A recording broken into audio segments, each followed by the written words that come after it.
that's a good place to jump off maybe and talk a little bit about some of the challenges in post. And like you said, there's a lot of myths out there. There's a lot of rumor and a lot of speculation out there as to how this actually works. And so, for those who don't know, maybe talk a little bit about how you've partnered with Apple and partnered with Final Cut, and maybe what's coming. I know you guys have talked about some of the stuff that's coming out, and and how that's all going to work. Mm-hmm. So the partnership at Apple is a big deal for Red.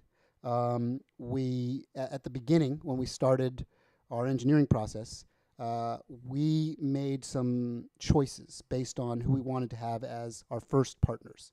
They won't be our only partners, but these are our first partners. So regardless of how we evolve, they'll always be near and dear to our heart. And Apple was a big one. We thought that out of all the NLEs that are out on the market today, the one that has the most market traction, the one that has the most logic, the one that fits best into Red's dynamic was Final Cut Pro. And I don't really have to go into the reasons. Yeah, of course. They're numerous and very powerful. Well, and for the market that the camera is targeted at, that super indie, if you will, or but also if you think about democracy, if you think about building a product that's democratic, I mean, Final Cut broke that barrier. Lots of power, and everybody can have it, and then the cream rises to the top. Yeah. So we liked that, and we had sort of a pre-existing relationship with Apple from a development standpoint from my last gig at a place called AJA Video, which is also near and dear to my heart. Still absolutely, is. And Jim, the founder of Red, he and I are both huge Mac guys. We've never really used a PC in our lives. I mean, we're all about these things. So it was the right choice for us, and we went down a early development path with Apple when the camera was really a pretty risky proposition. If you think about 2 years ago, when we launched this thing. So this was before we launched, obviously. We're in discussions with Apple. And you can imagine their sort of trepidation when I said, we're going to build this 4K camera. The body's going to cost under $18,000. It's going to do boom, boom, boom, boom, boom, boom, boom, and we're going to hopefully ship it within X amount of time. And even with all the sort of chips that we bought in over the years of doing some pretty cool stuff with AJA, they were still pretty right. Okay, right. Good luck with that. You have a good time. That's some good cigarettes you're smoking. Right, exactly.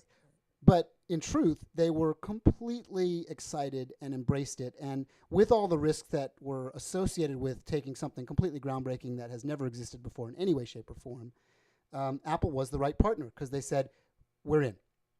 We'll take it. We'll prove it. We hope that it all works. And if it does, we can talk about it to the whole world. And it wasn't all that long later that we demonstrated, essentially a year later, that we demonstrated real working finished cameras in a booth, an NAB 2007. So we're almost at that point, 2008.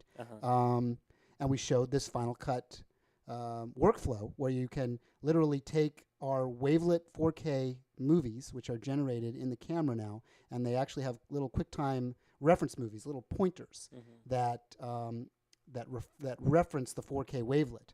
And we can drop those into a Final Cut timeline and play them in real time. So there's no transcoding, there's no rendering, no nothing. That's one way to do it.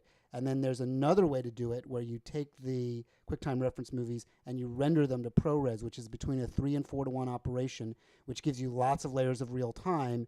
And depending on the project, the whole idea was to make it as scalable and logical as possible. We're not locking anybody into one particular workflow.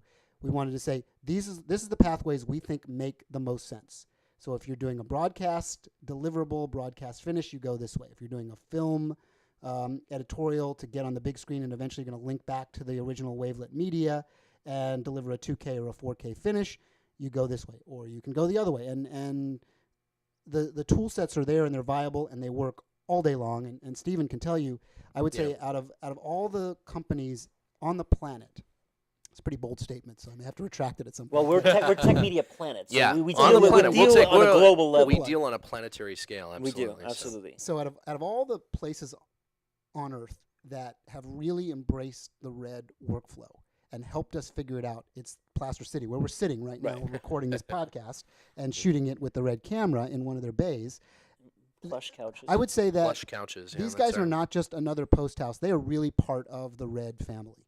They and we've known each other from the AJA days too. So we've been living together on Technology Curve for a long many time now, years, since the beginning of their company and really the beginning of the Mac desktop having enough power to go and do Final Cut in a real broadcast. So you for. guys have No, sat absolutely. on couches like this close to each other. Absolutely. There's been many It's conversations on mini couches Yeah, yeah, over, and still over the happening years, today. and yeah, that's right. That's So- right. And So, So- what about grabbing that wavelet, the original 4K, and taking that into ProRes? Is that going to happen in Final Cut, where you can just convert the full 4K wavelet into ProRes versus having to at go through some one of the point, proxies? At some point. Right now, Okay. we use the proxies, and Okay. that's the most efficient way to do it and the most logical way to do it.